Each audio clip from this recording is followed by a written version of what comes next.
Halo semuanya, selamat datang kembali di channel ini. Jumpa lagi dengan saya Vicky Impong. Semoga kalian semuanya selalu dalam keadaan yang sehat. Kalian sudah tahu nggak berita hari ini?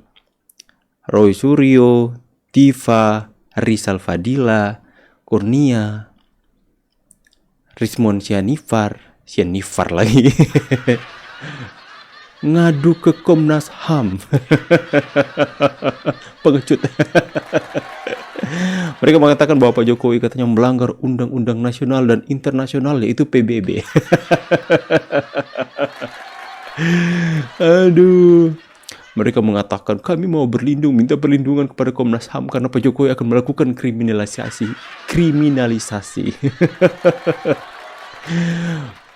Mana kalian yang menantang-nantang kepolisian kemarin waktu Pak Jokowi tidak melakukan tindakan apa-apa? Mana Rismon yang bilang nyawa akan saya bertaruhkan. Nyawa akan saya bertaruhkan demi kebenaran. Jangankan penjara. Belum masuk penjara udah ngadu ke Komnas HAM. Jangankan penjara. Ya saya akan saya bertaruhkan. Biar masyarakat tahu kebenarannya. Jangankan penjara. Masih dapat kisi-kisi akan segera masuk ke proses selanjutnya, udah ngadu ke Komnas HAM. Kriminalisasi. Mana Rismon dan teman-teman mau nantang ke Polri? Mana kalian? Kami tantang Pak Jokowi, laporkan kalau memang itu benar, laporkan ke polisi agar supaya kita uji semua lab forensik dan sebagainya. Giliran dilaporkan, lapor ke Komnas HAM. Kenapa lapor? Kami merasa dekriminalisasi. Memang orang-orang ada ya makhluk-makhluk dengan hati seperti ini di bumi pertiwi ini. Lihat dulu teman, lihat dulu, mending lihat dulu. Ini parah nih.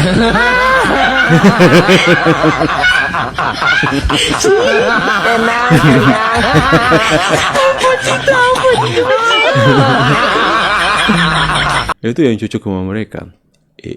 Ini parah nih, tenang. Pada murung semuanya teman-teman. Satu lagi, mereka bilang kriminalisasi. Ini apa dulu?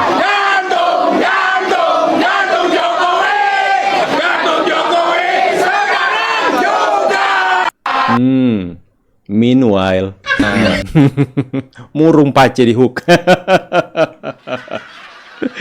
Ya, orang-orang seperti mereka ini adalah orang-orang yang ributnya minta ampun. Mereka ini hanya segelintir orang, kayak kalau Opung bilang seonggok. Seonggok iat. Yang berisiknya minta ampun. Ya. Enak aja kalian. Yang selama ini menimbulkan kegaduhan, perpecahan. Di tengah-tengah masyarakat ada cerita teman-teman di TikTok.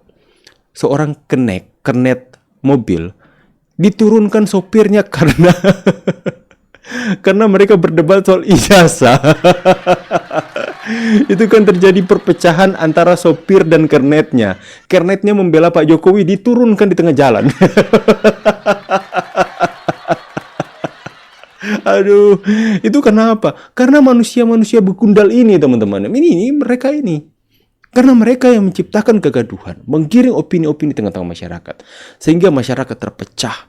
Fokus pemerintah pun terpecah. Fokus masyarakat kepada pembangunan terpecah. Ya, di mana masyarakat di negeri lain, warga negeri lain itu benar-benar berlomba untuk bagaimana ya setidaknya mencari penghidupan untuk keluarga mereka sendiri. Fokus kepada inovasi. Tapi masyarakat tergiring dengan opini mereka soal ijazah palsu Pak Jokowi.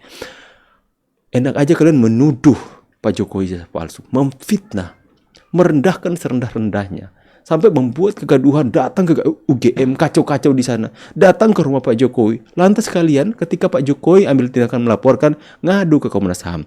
Pak, kami dikriminalisasi Jokowi. Otak mereka ini benar-benar, saya kayaknya betul.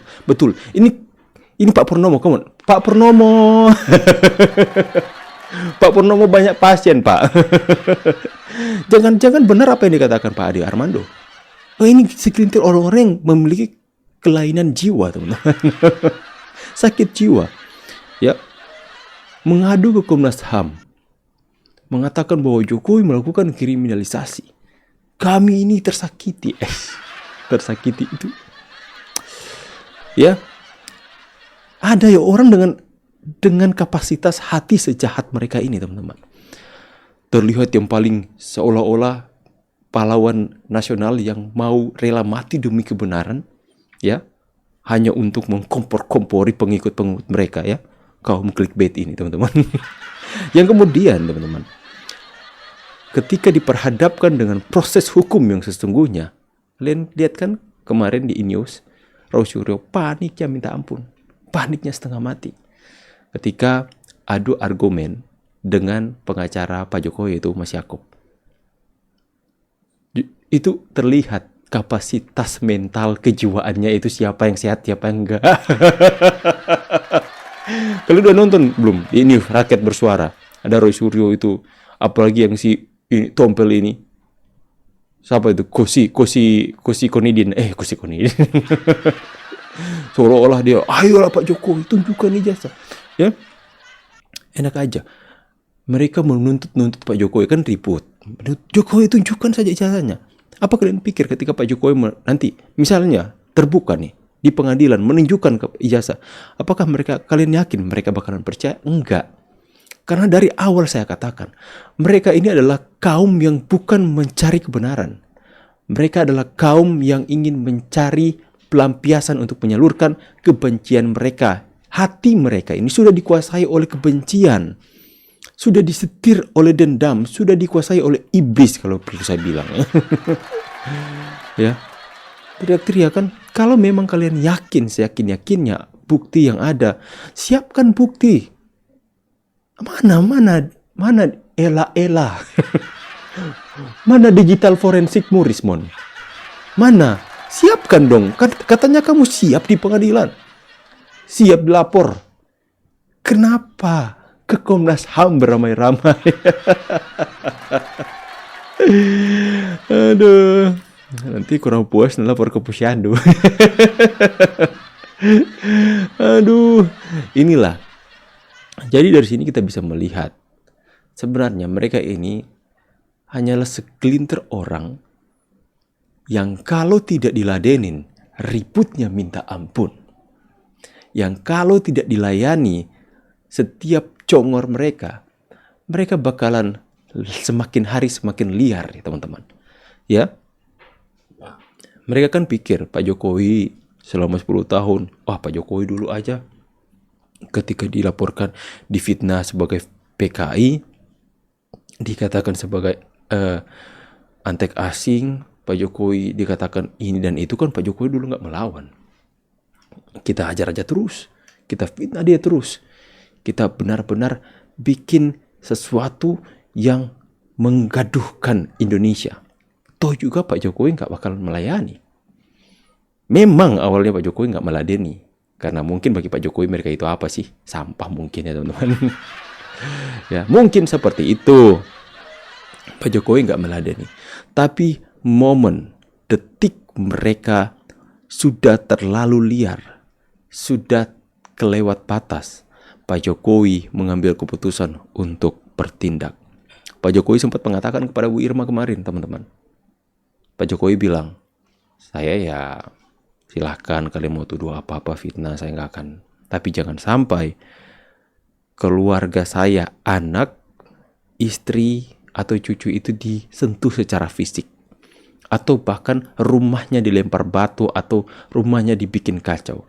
Saya akan melawan. Nah, puncak kesabaran Pak Jokowi itu ketika mereka tanggal 16 April menggeruduk rumah Pak Jokowi. Masuk dengan tidak sopan, manusia-manusia yang tak beradab itu biadab ini, teman-teman, masuk ke dalam rumah Pak Jokowi, ya, yang adalah kediaman Pak Jokowi sendiri, meminta Pak Jokowi tunjukkan ijazahmu. Itu gila itu. Orang-orang dengan gangguan kejiwaan itu, teman-teman. Maka itu adalah sesuatu hal yang sudah terlewat batas, melampaui batas, teman-teman. Karena itu Pak Jokowi sudah tidak tahan lagi dan akhirnya mengambil keputusan untuk, kalau itu mau kalian, saya akan lawan. Wow. Dan kalian pikir saja, kalau orang sesabar Pak Jokowi akhirnya melawan, kalian lihat kan betapa panik dan takutnya mereka sampai harus beramai-ramai datang ke Komnas HAM. Karena mereka tahu orang sesabar Pak Jokowi kalau sudah bergerak, bertindak, melawan, habis kalian. selesai. Ini ada pendukung-pendukungnya yang merasa, ini pendukung-pendukungnya. Maju Roy Suryo, maju Rismon, kami mendukung Anda. Ketika jadi tersangka semua diam. Mana ada yang tolong? Enggak, ini negara hukum. Kalian mau provokasi pengikut-pengikut kalian untuk membuat onar, semuanya masuk. Ya, kan akhir-akhir ini mereka ribut sekali kan? Semakin ribut, menggiring begitu banyak opini, semakin liar. Sudah sampai ke Gibran lagi, Fufafa diangkat lagi, teman-teman. Mengatakan lagi Pak Jokowi, iya Pak Jokowi memang kuliah di sana, tapi di DO. Sudah mulai liar, sudah mulai berkembang, sudah mulai lari ke skripsi dan sebagainya. Ya, tapi ingat, ini negara hukum, bro. Kalau kalian sudah kedapati, sudah terkonfirmasi melakukan pelanggaran hukum, hukum pidana, kalian mau sebagaimanapun kalian mau provokasi pengikut kalian, ya taruhlah pengikut kalian itu bikin kekacauan, kalian sama pengikut-pengikut kalian masuk semuanya. Emang negara ini punya bapak kalian ya? Ini negara hukum yang kita harus hormati, hukum yang ada di Indonesia. Bagaimana kita bilang hormati hukum, mereka sudah bangun narasi bahwa mereka tidak percaya kepada kepolisian hari ini. Ya, tapi seperti Bang Yakub bilang, kalian nggak percaya polisi, tapi kenapa kalian waktu lalu lapor ke polisi? Ya, inilah orang-orang ini ya. Akhirnya lihat dulu mukanya, lihat dulu teman-teman, tertunduk lesuh, tak berdaya. Di ujung rindu, seketika mereka akan mendekam dalam penjara. Asik. Puisi singkat sederhana tapi bermakna, kata teman-teman. Makanya, Indonesia ini, masyarakatnya diam bukan berarti kalian sewenang-wenang, semena-mena dalam mengeluarkan perkataan-perkataan kotor kalian kepada gantung Jokowi. Saya akan memberikan nyawa untuk mendengar kebenaran. Saya palsu. Saya 100% percaya saya Jokowi palsu. Ketika dilaporkan, nyungsep semua, diam semua. Kalian pikir masyarakat Indonesia diam lantas itu membuat kalian berpikir bahwa masyarakat Indonesia mendukung kalian? Itu Ahmad Kosinudin semalam berkata, ayo Pak Jokowi, 200 juta rakyat Indonesia menanti. Tidak terima, tidak percaya dengan jasa. Ini tompel Anda bagus dicabut. Ya, mana? Rakyat yang mana? Rakyat yang hanya segelintir kalian. Kita kalau lakukan survei. Lakukan survei dah kalau begitu. Rakyat percaya nggak atau nggak percaya? Saya saja di channel saya itu ketika melakukan polling, teman-teman, hasilnya jauh berbeda ya. Kalaupun kita lakukan polling di Indonesia, kita sudah sama-sama bakal tahu hasilnya seperti apa. Makanya lihat dulu aku pada muka murung semuanya. Ya, kita tunggu saja ya. Kalian terserah, kalian mau lapor ke Komnas HAM kalian mau lapor ke PBB namanya kalian sudah didapati ya, terverifikasi. Kemarin kan penyelidikan, segera akan masuk ke penyidikan, sudah akan ada tersangka. Ya, dan kalau sudah ada tersangka, panggil nggak datang, dijemput paksa kalian. Makanya kita nantikan saja teman-teman. Sudah semakin panik, siap-siap ya. Apa yang kalian tabur akan segera kalian tuai. Good job buat Pak Jokowi. Ini adalah langkah yang harus Pak Jokowi lakukan dengan tepat ya. Karena orang-orang seperti ini harus diberikan pelajaran, dan harus ada pembelajaran kepada orang-orang yang lain bahwa stop melakukan penyesatan opini di tengah-tengah masyarakat Indonesia, karena perpecahan bisa terjadi. Contoh sederhana, sopir dan kernetnya teman-teman. Karena kornetnya berdebat soal ijazah Pak Jokowi, dia percaya ijazah Pak Jokowi, dia diturunkan di tengah jalan. Aduh. Oke teman-teman ya, seperti itu. Jadi stay positif. Ingat, apa yang akan kita tabur kita akan tuai teman-teman. Jadi stay melakukan hal yang positif agar supaya akan kita dapatkan hal positif juga. Saya pamit dulu teman-teman. See you on the next video and God bless you. Bye guys.